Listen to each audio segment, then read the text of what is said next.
I had for the first time the realization that I'm responsible for more than myself. And so looking back on my career, I was able to, look at myself in the mirror and say, I didn't do everything that I wanted, but I got such value from this community. The first part of my 12 years in the SEAL teams was really just humble pie. Learned how to create something from scratch, essentially, which ended up translating into what I'm doing now.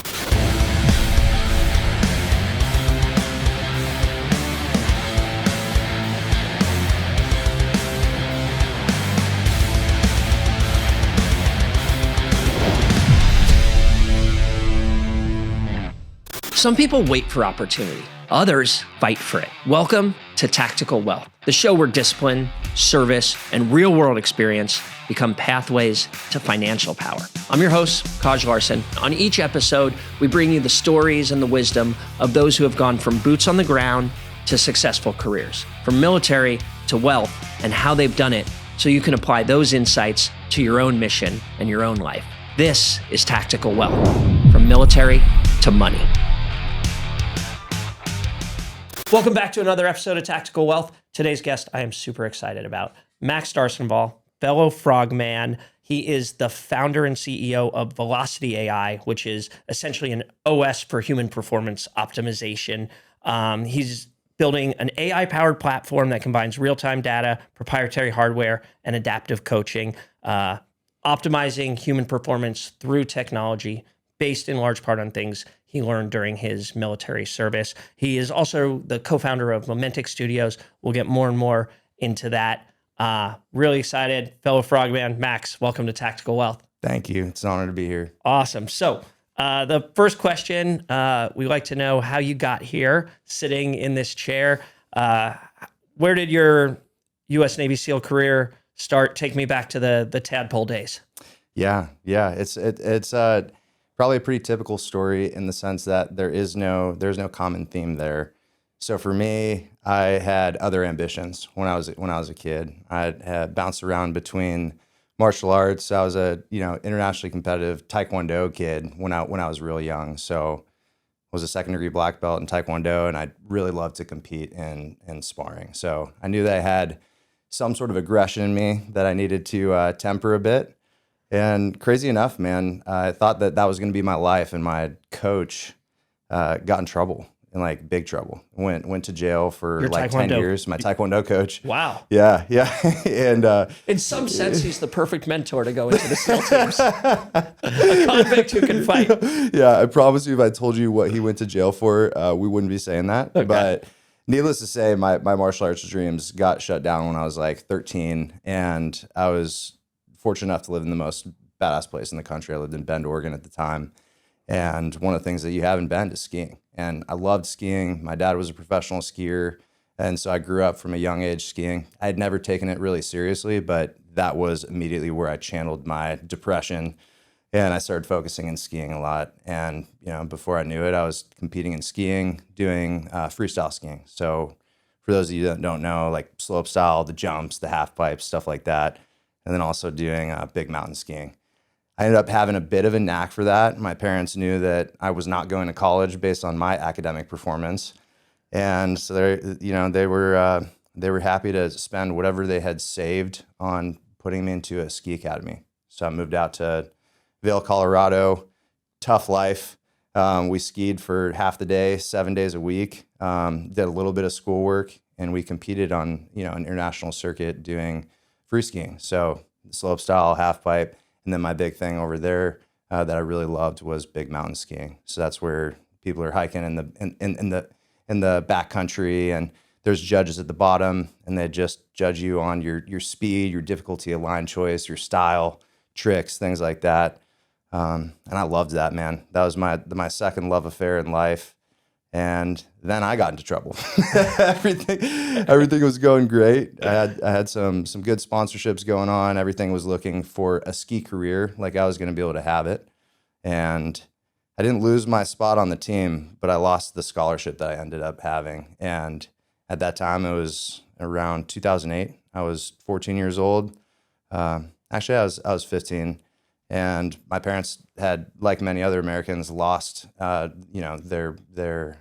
standing. essentially in a lot of Great ways. financial crisis. Yeah, financial crisis, foreclosed on the house.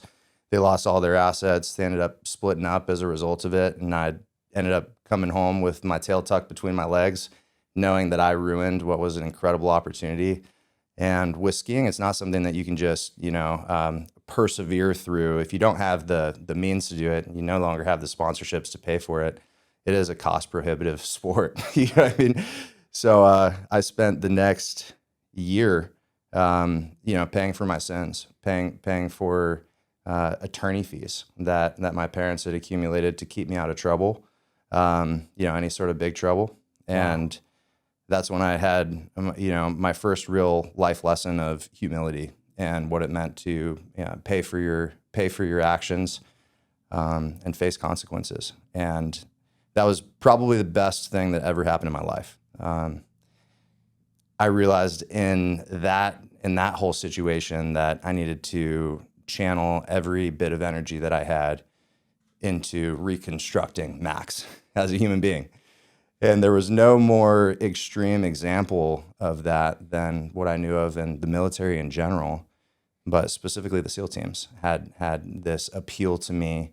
I knew it was going to be incredibly difficult, and that in order to make it to the other side, I would essentially have to channel the best parts of me, shed the bad, and hopefully end up on the other side with a band of brothers. Yeah, I think that is so true. We always say like Buds exposes every weakness, but I think people always think about physical, but it's also true like emotionally, it exposes character flaws, like whatever you have, it will find it. Yeah. So you really do have to be like a whole person to get out of it. Anyways, that's how I feel. Yeah. I couldn't agree more. That's wild. What an extraordinary story. And I can see with your, like with such a hyper competitive background, we always make the joke, like, what do you call two SEALs walking down the street next to each other?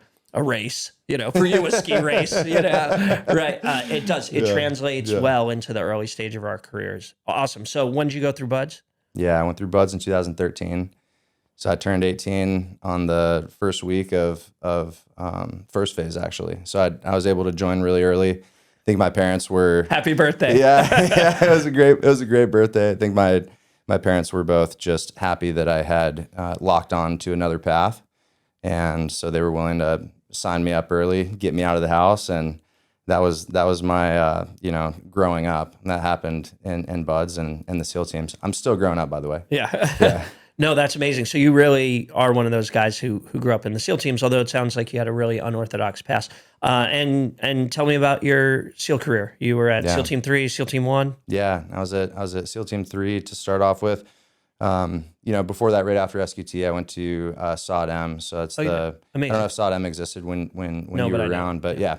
So I went there. We moved out to Louisiana for a while. That was honestly, like one of the best parts of my career was just run around, getting my paramedic certification, getting to treat real human beings and seeing, what medicine was all about. So that. And real non-human beings, right? Right. Famous pig lab? Yeah. Did you do the pig lab? We're still under NDA. Oh.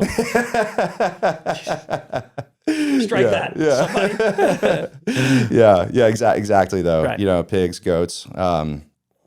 And that's when I realized that I had this lie that I've been telling myself my whole life about not being a good student and not being, academically capable whatsoever.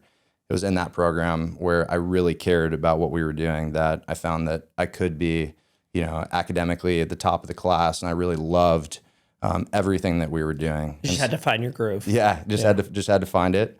Right after SODM, then I checked into SEAL Team 3. And you're a corpsman in the teams, obviously. Yep. Yeah. Amazing. Yeah. Amazing. And did you deploy? Because we were still pumping out. My first deployment, I got to hop on an augment when we were in TJIT. So I did 3 months with Team 7. That was cool. It was a great warm up for the Iraq deployment that we're about to go on. Not super eventful. We were in the UAE, did some time in Africa, but it was fun, and it was cool to integrate with another platoon. Came home, had about 45 days back home, and then we deployed to my first real deployment, which was to Iraq. Yeah, circa 2014, 2015. Yeah. We're still cooking. Yeah. Wow. Wild. Awesome. And what were some of the things that you took away from the SEAL teams that you think were really seminal in your life at that moment? You're very reflective. You're reflective about the good and the bad. I'm a firm believer that people say this all the time, but that we learn more from our mistakes and our failures than from our successes. Yeah. Yeah. What were some of those learning lessons for you? Man, specifically from the SEAL teams, the first part of my 12 years in the SEAL teams was really just humble pie after humble pie. I think being so young and also just not having that awareness of myself, man, it was a lot of guys when I look back that were actually putting their time in raising someone who was just not fully cooked. And so on one hand, I had, the ability to do the job, but from a maturity standpoint, I needed some handholding and I needed some really direct mentorship. And so, just the whole process of growing up, the pain that was associated with that is the most transformative, for me that I take out of my entire time in the military. Yeah, that it's a phenomenal point. In life in general, I think we have a culture often of boys raising boys when we need a culture of men raising boys. Also true in the SEAL teams. Yeah. Like anywhere else, there's good mentorship and there's bad mentorship. But I can't imagine. I have a few friends, Tom Giamara, a couple other guys that I served with, also 18 years old in the SEAL teams, and it's a tough place to grow up. Not just, and I'm not talking just the combat, just the teams in general, because in some ways you're in this very, very special elite portion of society, but also very far removed from society. Yeah. So that is really fascinating. Post your Team 3 Iraq deployment, that's when you transferred over to 1? Yeah, I did another deployment at Team 3. There we were in Southeast Asia, all around Southeast Asia doing that mission set. Yeah. Came back and they needed a good medic to stand up the medical pipeline for a new dive initiative that they had.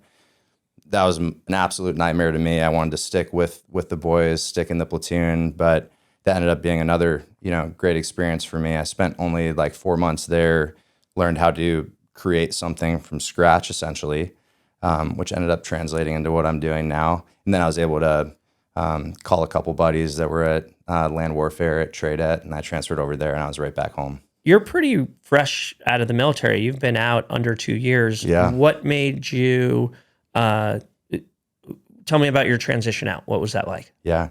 It's so funny, man. So I've been out for 14 months. I would say safely 20 months ago, if you asked me if I was ever going to get out, I would have said no. I'm going to be the bullfrog. Yeah. Not quite, but I loved my time in the teams, and I still miss it every day. But there was an inflection point for me personally, right on the heels of losing a good buddy and seeing how that had impacted his family, and falling in love myself, and proposing to my now wife Morgan. I had for the first time the realization that I'm responsible for more than myself. And I figured I'm only going to be this age able to take chances without the responsibility of children for so long. And so looking back on my career, I was able to, look at myself in the mirror and say, I didn't do everything that I wanted, but I got such value from this community, and I have lifelong friends as is. I just looked at the next 8 years to get to 20 and what the potential was for what I wanted to do on the outside. And that was the decision. And I'll tell you, I was about 51.1% sold. So it was still a tough one. I didn't have tremendous conviction when I got out.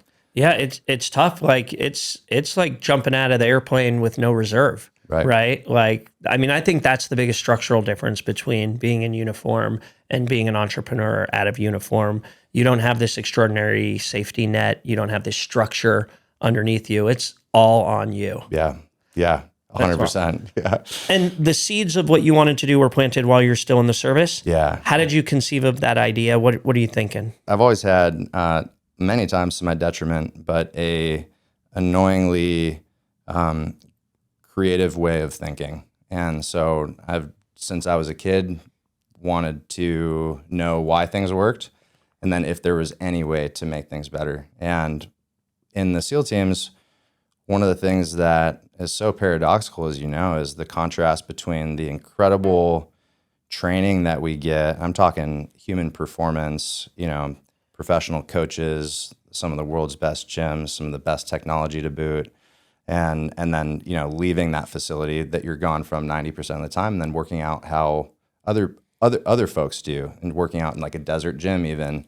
And I could not help but feel that with my responsibility to all of the guys, watching them destroy their bodies time and time again, seeing some of my best friends that were just a few years older than me, 30, 35 years old, that literally had spinal degeneration of 80, 85-year-olds, is something that I thought, outside of acute trauma care, right, which is definitely the focus of a combat medic, I wanted to apply my passion for human performance and strength training and find how we could bridge the gap between some of the tools that we have at the SEAL teams and that they use at every professional sporting organization, the NFL, the NBA, the MLB, all of it, and figure out how we can bridge some of that technology and bring it to operators on the go.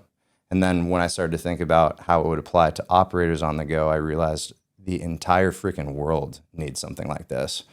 Yeah, these are my favorite entrepreneur journeys out of the military, because I have this thesis that the American people have invested a tremendous amount of resources and capital into the special operations community. And we have all of this interior knowledge in the special operations community, and it is incumbent upon us. It's partially our responsibility, along with being the most lethal fighting force the world has ever seen, to repopulate some of that knowledge back into the population so that the American taxpayer gets ROI on the things that you and I learned in the teams. Yeah, I mean, that's a really elegant way of putting it. Can't say I thought about it in that exact framework, but I totally agree. Tell me how the journey's been. You get out, you're like, damn it, I want to be an entrepreneur and I'm going to start a company. Yeah, exactly. How's the company formation process going? Look, it has been trial by fire. Another analogy that I heard from a friend the other day was, I'm building the airplane as I'm flying it. Sure. And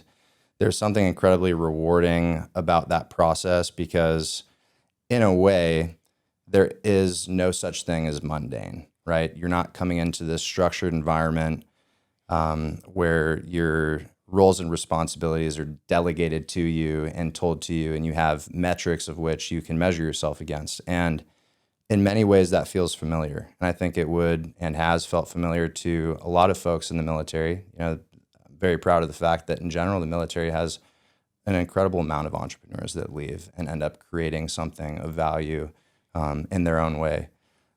So for me, the stress of it all, the pressure of it all, and the drive to, make this the right decision and to ensure that at the end of the day, I know that it was, is enough to keep me going and working harder than you would expect anyone else to. Yeah, I actually think often the delta between a good entrepreneur and a great entrepreneur is just grind and hustle. And that is one thing we have in spades coming from the special operations community. That we know. Yeah. We know how to grind it out. And tell me about the two initiatives that you're doing. Let's start with Velocity, because that's right on the human performance track. Velocity is my 100% focus right now and for the foreseeable future until this thing has reached its maximum potential. So what Velocity AI is we're bridging a few different technologies that have been available and proven in different ways, but we're putting them into a sense where now you have a new solution. And so think about having access to the mathematic principles and sports science that informs the highest degree of, strength and conditioning coaches at professional levels. That knowledge that they have is, kept somewhere, right? It's in literature. These are well-documented things. And so one of the cool things about AI is the democratization of information that would be kept at, the laboratory sort of sports science level. As the kids say, we're breaking down the gatekeeping. Yeah, exactly. So what we do with Velocity AI is we measure velocity. If you guys couldn't pick that up, so we measure velocity, and what velocity-based training is, it is an incredibly powerful way of training, because if you think about strength training, the way that almost everyone knows it, you're doing some You're sort measuring poundage or Yeah. like kilos or whatever. Yeah, you're going off pounds, you're going off some form of progressive overload. And these are, scientific methods that are approved. But the thing is, your body and what you're totally capable of on a given day fluctuates tremendously. And that fluctuates based on so many variables that we literally cannot count. I mean, think of your hydration, of course, your sleep, all of these different things, but your stress, just your total fuel level, all of this stuff. And the great thing about a velocity measurement is you're not trying to make a comparison between how well did I sleep and how well am I going to perform, right? There's loosely a correlation there. But when you're talking about measuring velocity, I can actually say, if you move this weight this fast, this is how powerful you are in that movement on a given day. So now we don't have to train with percentages that were determined from 22 weeks ago based off my all-time best numbers. We can have something that is self-determined by your body's performance on a given day, which means that you can continue to train despite degree of chronic fatigue or even slight injuries or just regular ebb and flows of your energy through the day, and have a perfectly optimized, self-regulated training regimen. So what we've done is we've brought velocity-based training, which is typically $4,000 to $12,000 systems that are kept in the best gyms on earth, that require a coach that understands the translation between speed to percentages and can contextualize an individual athlete's plan and all of this other stuff. And we've brought that to a software that can process all of these things, and a piece of hardware that now you can get just as accurate of velocity measurements as these $12,000 systems for $200. And your business model is B2C, or are you going after trainers, coaches? So we have, I would say, a sort of tri-mode commercial go-to-market. So one of them is right back to the DOW. So Department of War has been focusing a lot on, basically autonomous weaponry for a while, for good reason. And while that's been happening, all of the capital has been flowing to that. And what has been neglected, and coincidentally, Pete Hegseth just identified this, I think, publicly I saw the about low a week right? ago. Yeah. I mean, we're talking about hormone optimization, but we're talking about real initiatives with budgets attached to it, saying that the warfighter, regardless of what technological advancements we have, is absolutely the backbone, of course, of the Department of War. And so with that, there is real initiative to identify, procure, and implement critical human performance technology that is going to increase the lethality of the warfighter. And so we're proud to stand up and serve that mission. And so we want to have our technology, fielded not just with special operations. So that's the first probably fit that we have. Sure. But the entire military as a whole, because gone are the days of analog training and not knowing how powerful you are in a given day. We want people to know from the time that they start boot camp till the end of their career, how their power to career relationship has progressed. We want people to have benchmarks that they can measure themselves against. And we want to have people that can train with the highest level of information out there intuitively and affordably. I think it's incredibly disruptive, right? I don't know that I'm a paragon of fitness, but like I do all right, You look good, man. I do all right. Yeah. But you just made me feel like the traditional like schema when it comes to physical fitness and training is in the dark ages. Yeah. Right. And there's so much empiricism and cognition around. I'm not doing like a one-to-one correlation with velocity and sprinting, but against around this idea of understanding like speed and power and all of these, explosive movements, whatever it is. Yeah. I've even heard data that suggests that there's a high correlation between sprinting, right, which I'm sure you can measure, via your hardware and the concept of like how fast you're moving your body, and cognitive processing. Yeah, absolutely. And with speed, obviously you need to be able to generate a lot of force. So if you're somebody that's incredibly fast at sprinting, you are, for all intents and purposes, very strong, right? And just how you're translating that force is happening in speed. So it's a really cool time to be alive, where within the last 3 years, the general public is waking up to the fact that strength is not a vanity metric. It's not just applicable in sport. Strength may be the single most important measurable determinant of your health span and longevity that we have today, which is sort of flipping the script of strength versus cardio and all of the people that have been thinking cardiovascular fitness is king. And the real answer is that all of these things are really important, but strength has been totally unmeasured and neglected in so many ways for the general public. And so an analogy that I like to use, because I'm pitching a lot these days, could you imagine going to a gym and hopping on a treadmill and not having a screen telling you the pace that you're going or the kcals that you're expending or any of the other things that people want to know to be able to assess, am I doing the right thing? Am I making progress from the last time? And honestly, just giving visibility into what the effort is that's happening, because people know that how they feel is important, but it's not the entire equation. Yet in strength, everyone is lifting based off how they feel. Rate of perceived exertion, reps in reserve, just I think that this is a good weight for whatever reason, and that's fine. And for those people that are doing that, good on you. You're doing something more than most people are, and it's still constructive. But there's no reason for it. We can bring that same level of insight and real-time data with intelligence to be able to make decisions that professional coaches can make, but that you really can't perfectly every single time. And so this is meant to be an adjunct to your training, to bring visibility and to bring data-driven intelligence to everything that you're doing. And what's been the hardest part of your entrepreneurial journey so far? Raising money. Of course. Yeah. It actually hasn't been raising capital. Raising capital is tough, and I'm not a super expert at it, but I think that we've found our groove. I found the right people to look for, and that's half the equation. It's a matchmaking thing. So the challenge has been that we're operating in so many domains, and for what we're doing right now, as with any good invention or innovation, there is no framework of which to measure yourself off of. There is not a great application that I can look at that I could read and say, this is how you take a velocity measurement from a high-powered IMU. An IMU is basically a gyroscope and an accelerometer and a few other things.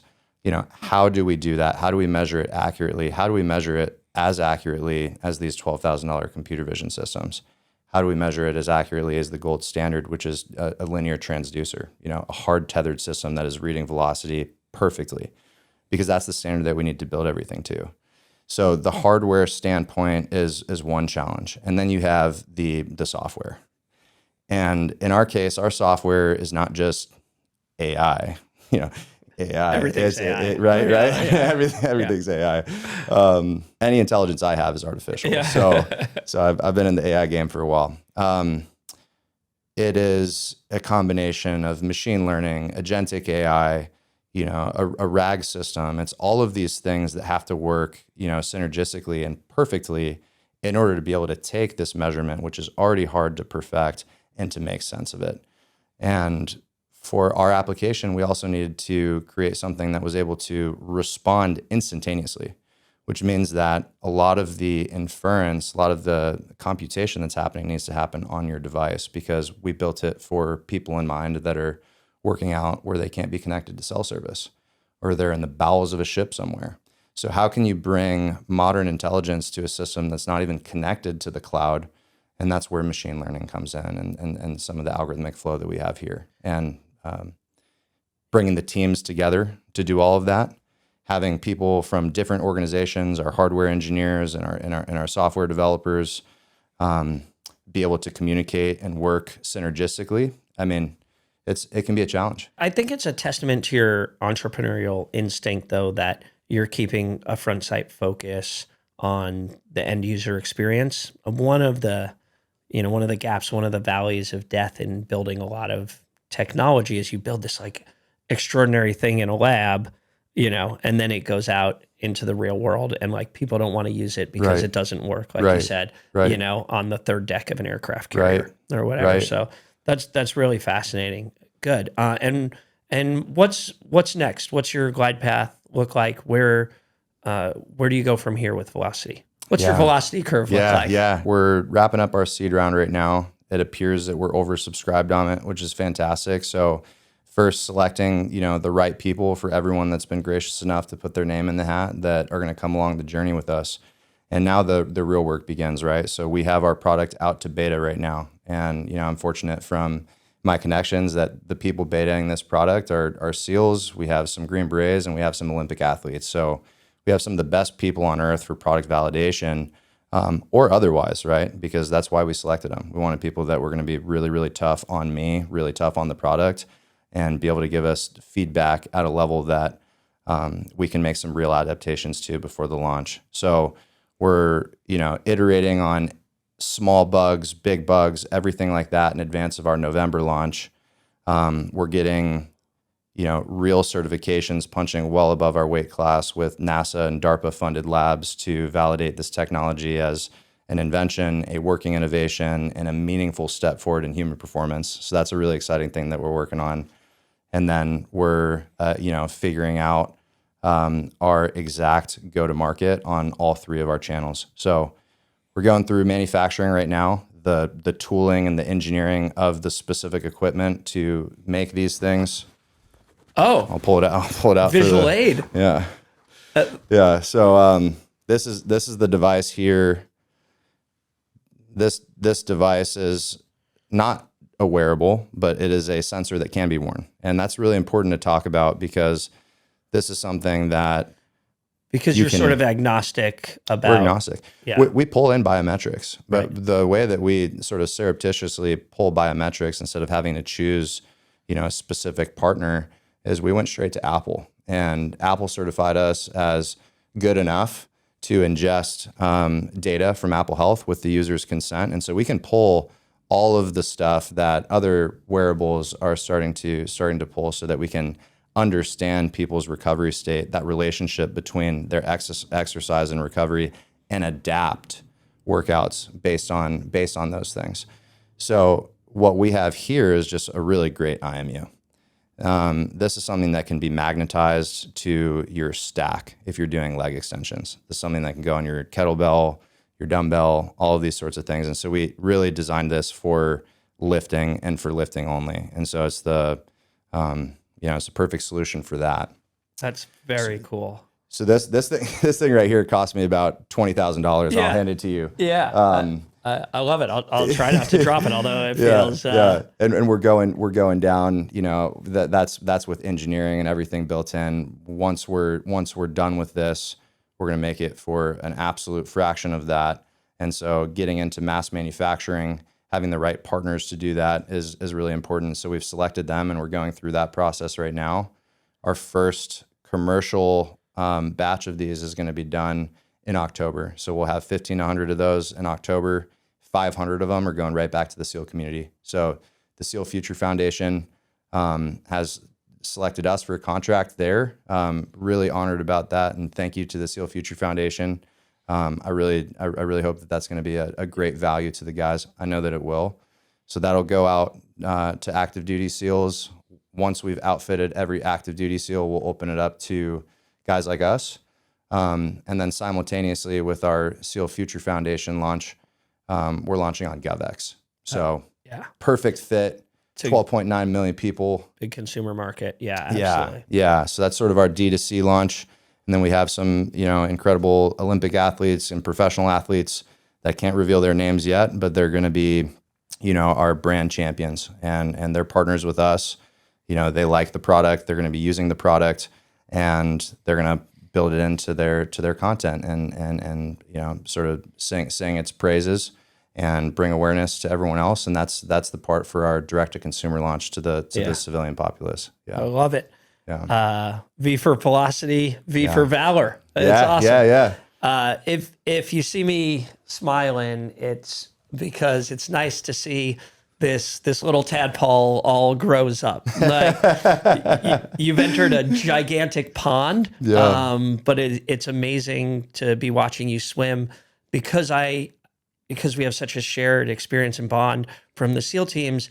I know that nobody in the SEAL teams teaches you about raising capital. There's no section of Buds that's about a fundraising round or a seed round or a Series A round. Right. All of that stuff you learned ex post facto. But it's my firm belief that the principles that we learned in the teams of working hard, the concept of brotherhood, which it seems like you not only are you reaching back, but you're giving back. Unbelievable. So impressive. We like to end the show with a section that we call rapid fire. Oh boy. You more than many guests will get that this is, like shooting steel, right? Instant feedback. Okay. So here we go. Steel is slow to respond, by the way. So it's like shooting paper with me. Right. All right. Range is hot. Best investment you ever made? My family. Nice. Yeah. Dumbest financial mistake that taught you a lesson? Every car I've ever owned.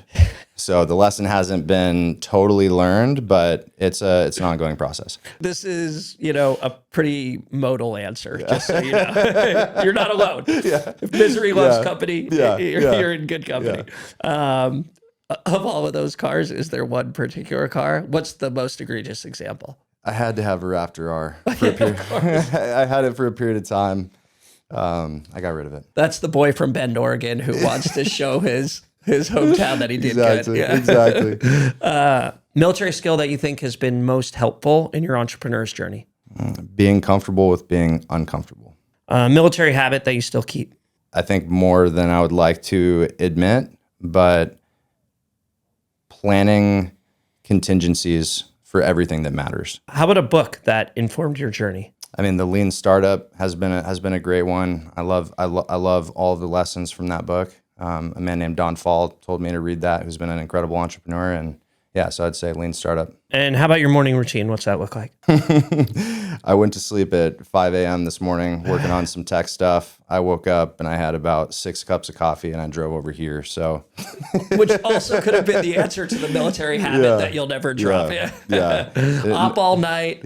Coffee fuel in the morning. Keep going. I wish it was like a 4 a.m. I ice bath and then I lift. It's not like that, man. I'm just burning the candle at all ends. Yeah, well, that's because the battle rhythm required for an early stage startup founder is exactly that. It's you push all your chips in and you go. Awesome.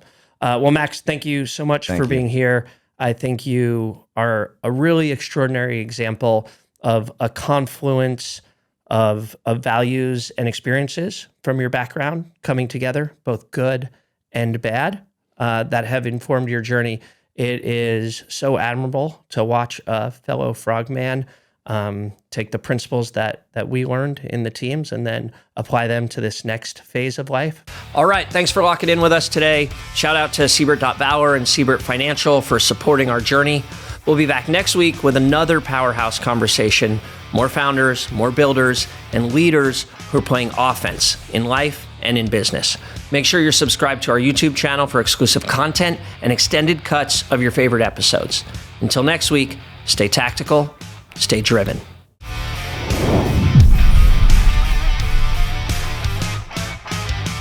Tactical Wealth is a Jebbia media production brought to you by Siebert Valor, a military-focused initiative from Siebert Financial. The Tactical Wealth podcast is for informational and entertainment purposes only. The views expressed by guests are their own and do not necessarily reflect those of Siebert Financial. This podcast does not constitute investment advice, an offer to sell, or a solicitation to buy any securities. Past performance is not indicative of future results. Listeners should consult a qualified financial professional before making any investment decisions. For more information and disclosures, please visit Siebert.com/disclosures.